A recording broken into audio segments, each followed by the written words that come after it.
This week we're going to have a little early edition of Wood Heat Wednesday. There's a project I've been wanting to dive and look into a little bit deeper, and I thought I'd take you guys along with us.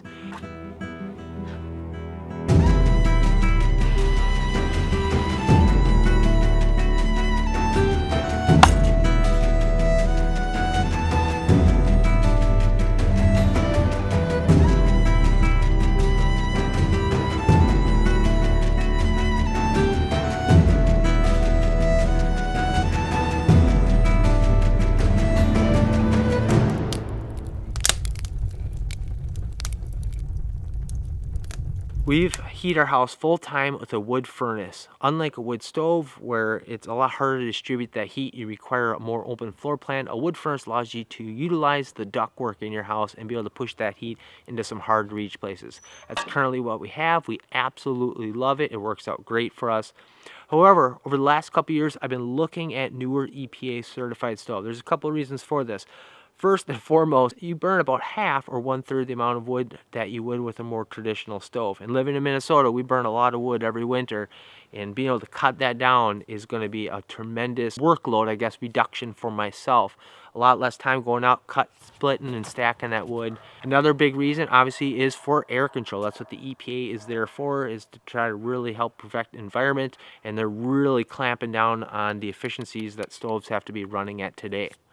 After doing a little Google searching for wood furnaces that meet the new EPA 2020 Phase 2 certification, there's only one that comes up.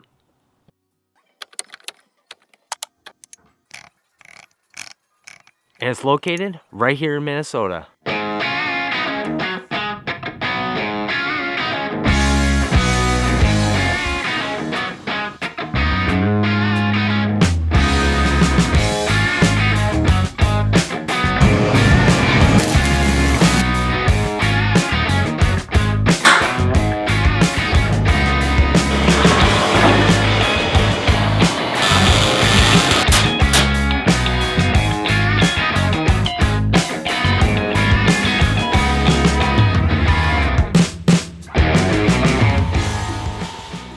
What would you say are some of your things that set you guys apart from anyone else?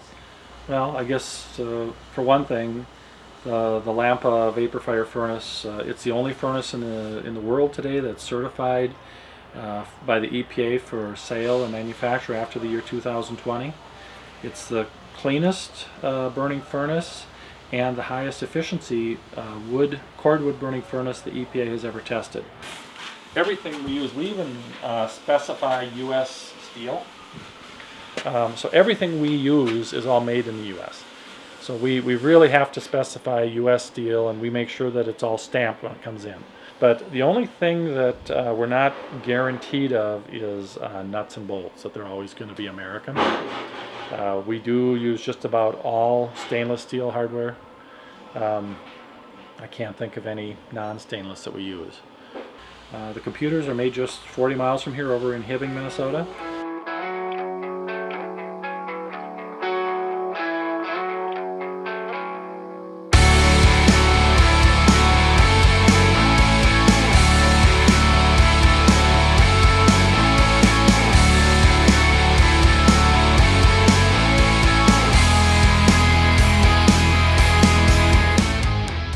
The whole time I was there, I couldn't help but wonder how I'd never heard of these guys. It took a list from the EPA to put them on my radar. They had a pretty small team of only 8 people that worked on these stoves, but I tell you what, they had a lot of pride in the work that they did. And the guy's jaw must have dropped down a year because there wasn't no smoke coming out the back of that stove, and he knew it was full of wood. He lived with This should be safer than a propane or oil furnace. If you ever hear of a furnace blowing up, it's always propane.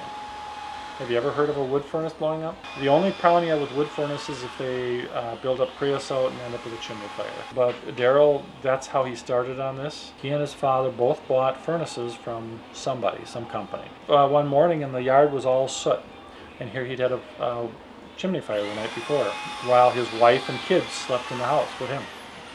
And that was it. They said, no more, never going to run them again, until they started developing their Kuuma 1, because it was designed so it couldn't produce creosote, it couldn't overheat itself. You don't have to manage your furnace. The computer takes care of it. So you just you load the wood and walk away, and you don't have to manage the air draft and how much air. What happens if you lose power? It takes care of itself. So if the computer goes down, it's still... If you lose power, everything is set up so that there's actually a spring on that air draft box that will automatically close that.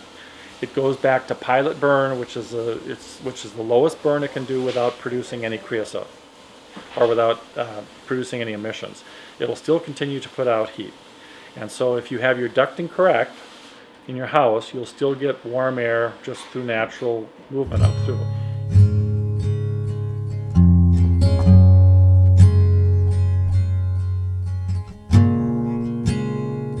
So a lot of stove manufacturers offer a 5-year warranty on their firebox. These guys far and exceed that. It does carry a 25-year warranty. The normal life expectancy would be at least 40 years. So they're still built the old-fashioned way. So if you think about how much money you spend each year on heating your house, whether that's electric, propane, or natural gas, how long would it take for the stove to pay for itself? With a warranty like that, I can promise you, you're going to get your money back. You swear our wood stove is taking the Minnesotan out of us because our house is kind of like 75 or 80 degrees. And well, you know, I tell people that if you're going to burn wood, I said, keep your house at a temperature you enjoy. And they said, well, no, with 68 is fine. And I said, well, that's not what I said. What's the temperature you like it to be? I said, because if you put one of these in, you will not be able to tell in your wood consumption between 68 and 72. You won't be able to tell the difference. So keep the house at a temperature you really enjoy. And I have a lot of people, older people, that, oh, we like 75. I've even got some that, oh, we like it 80. So this is a 4th generation family ran business. I really want to say a special thank you to that whole team over there at Lamppa. Special thank you to Daryl, the owner, Dale, 2 phenomenal people, amazing hospitality, and they're the same people that you would work with if you ended up placing a call, either to place an order or if you had a particular issue with their stove. I do want to also say this wasn't a sponsored video. There was no kickbacks, nothing like that. We are just seriously looking at a future replacement for our house, and these guys are sitting at the top of our list, and I can't say any more positive things about these guys. The more we learned about them, the more they seem like a great fit.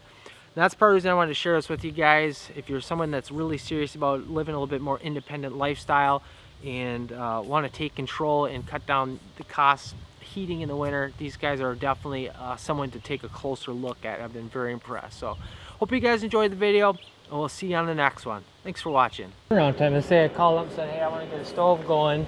Right now, I could probably say in 2 weeks. But once we get into September, October, it's probably going to be 2 months. So if you want them for this year, you really want to get them on order now.